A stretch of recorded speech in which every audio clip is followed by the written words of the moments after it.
that need to be paid. 40,000 times 2 gives us 80,000. And there will be questions on this. There's always questions on this. Very commonly assessed part of pricing.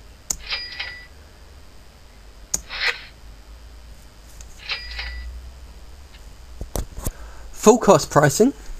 One of the pricing strategies that students struggle the most with. Let's have a look. Again, we're looking at fixed costs, and we need to be able to allocate these fixed costs between all the products that we're selling.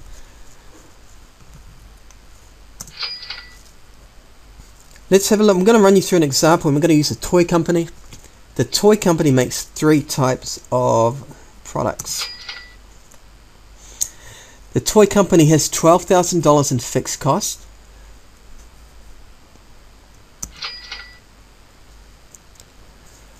Right. The product department, we've got 3 toys in this toy company: teddy bears, stuffed giraffes, and ugly looking dolls. Right. Let's start down the bottom. Output per month: 500 teddy bears are made, 800 giraffes, 600 dolls.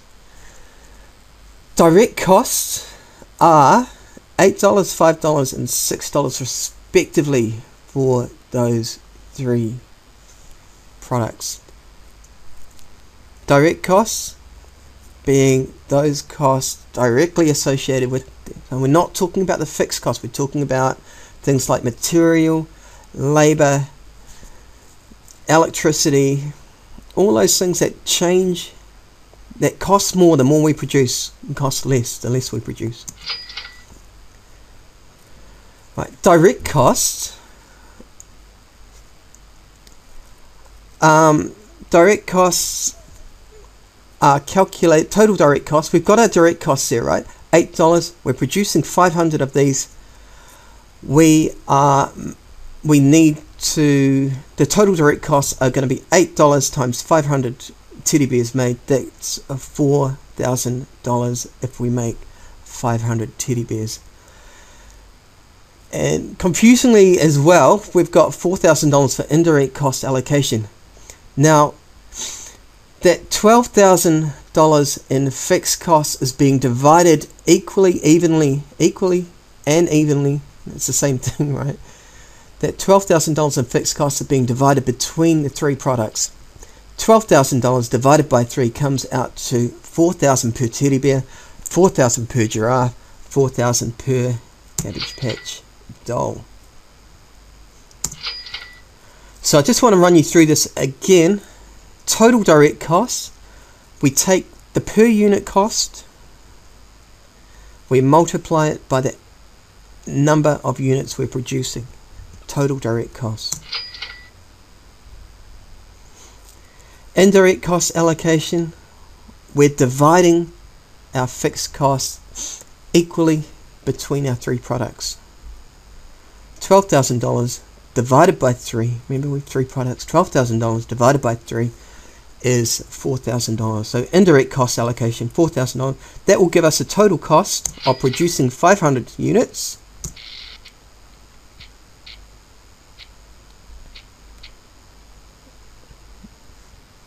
Actually, I'll come back to, I'll finish that sentence in a little bit. Total direct cost for the giraffe, you can see $5 per unit, $5 per giraffe, the cost to make, and they're making 800 of them. Again, that's $4,000 in total direct costs. The dolls cost $6 per doll to make. They produce 600 of them. 6 times 6, 36, 3,600. Indirect cost allocation, $4,000 for each product. Gives a total cost for each product, 8,000, 8,000, 7,600. And to get the cost per unit, we're almost there. We've almost got our full cost pricing sorted. To get the total cost per unit, we take our total cost and we divide it by output per month. Total cost divided by the number of that particular product that we're producing. In the case of teddy bears, $8,000 divided by 500, $16. Giraffes, total cost of $8,000. We're producing 800 of them. $10 is the cost per unit. Dolls, total cost to produce 600 is 7,600. We're producing 600. We're dividing 7,600 by 600, and that works out at $12.67 per doll. And with that information, we're finally there. We can start to work out some sort of contribution.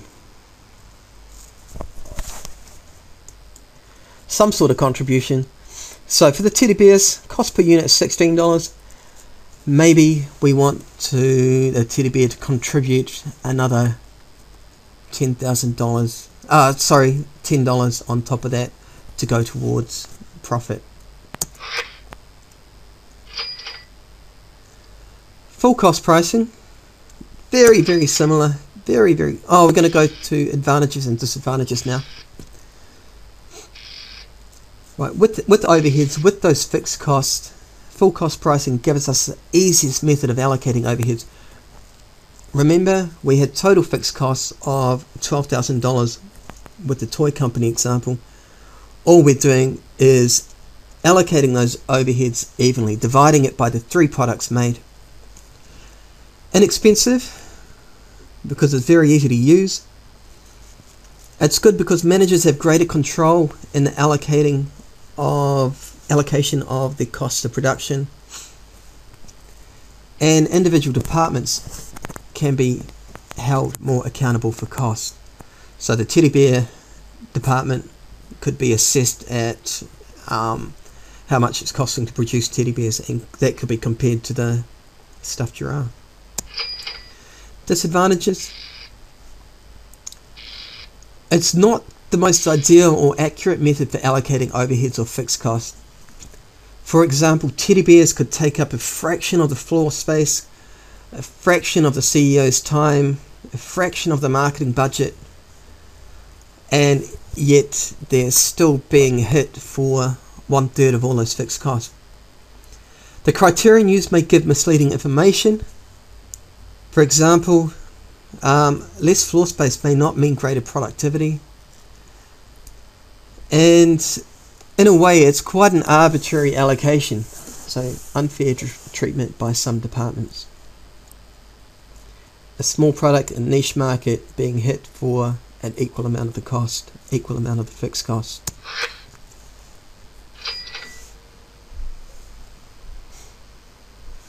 Full cost pricing, just that one step further, We'll use our toy company example again. Fixed costs haven't changed, it's still $12,000. Same toys are made, direct costs are the same, output's the same.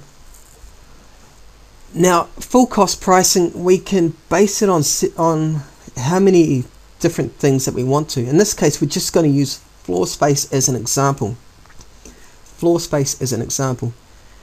You can see floor space is measured in meters squared, and the area of the factory devoted to teddy bears, 600 meters squared, a little bit higher than the giraffes, who are taking up 550 meters squared of the factory.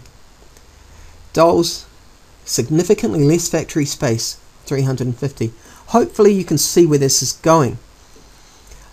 The more floor space, the more of the fixed cost that particular product is going to bear. No pun intended.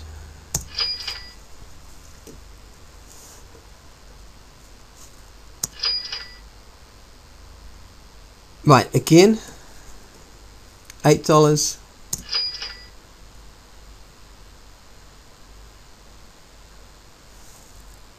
Oh, sorry, we'll come back to that in a second.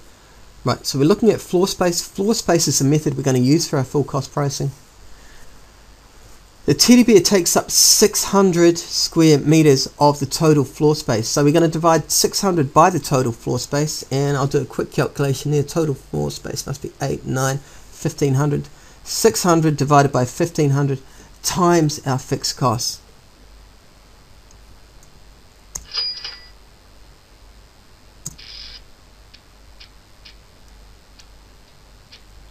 And we'll see, using that formula, that the indirect cost allocation, those 4,800, you can see that it's higher than the giraffes and significantly higher than the dolls.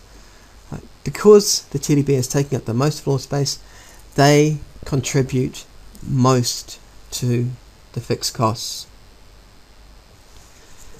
And we use that indirect cost allocation to give us a total cost figure, and again we just divide that by output, just like we did with the previous example, to give us the basic unit cost, and from there we can add another contribution to get to a profit.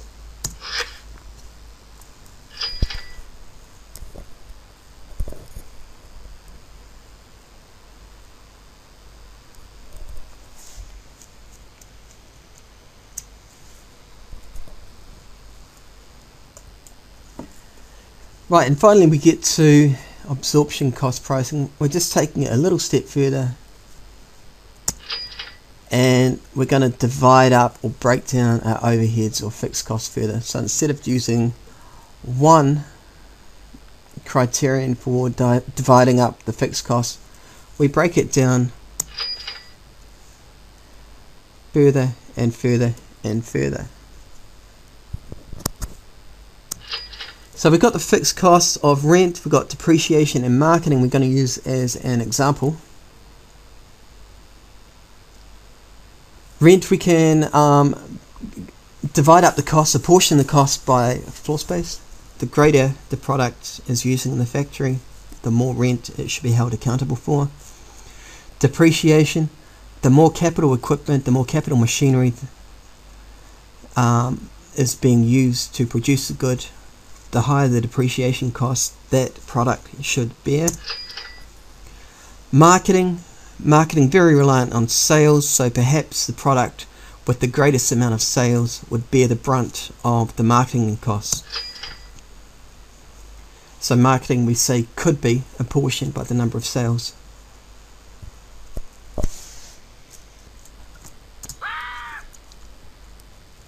Yeah, so for example, a product takes up 40% of the factory floor space. 40% of the rent should, or could be apportioned to that particular product. Product has 25% of the total machines devoted to its production, 25% of the total machines in the factory, in the business, in the firm, 25% of the depreciation costs.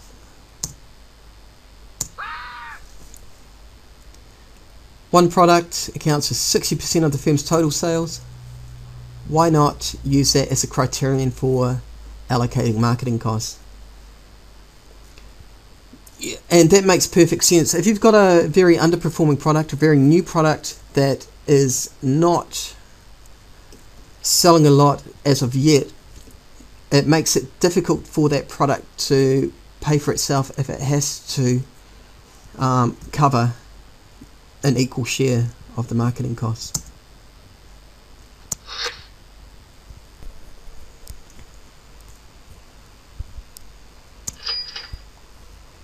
Advantages and disadvantages. Full cost pricing. It's the most sophisticated way of allocating costs across multiple products.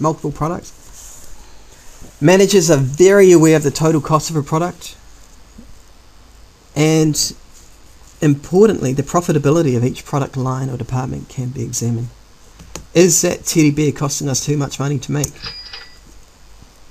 Disadvantages. Again, not all direct costs can be divided accurately.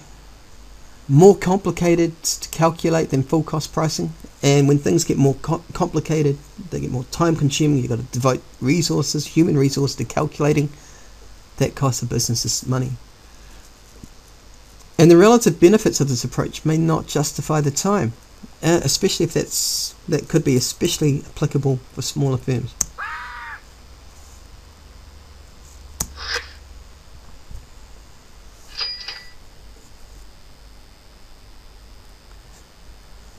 Moving into competition-based pricing, we're moving away from cost-based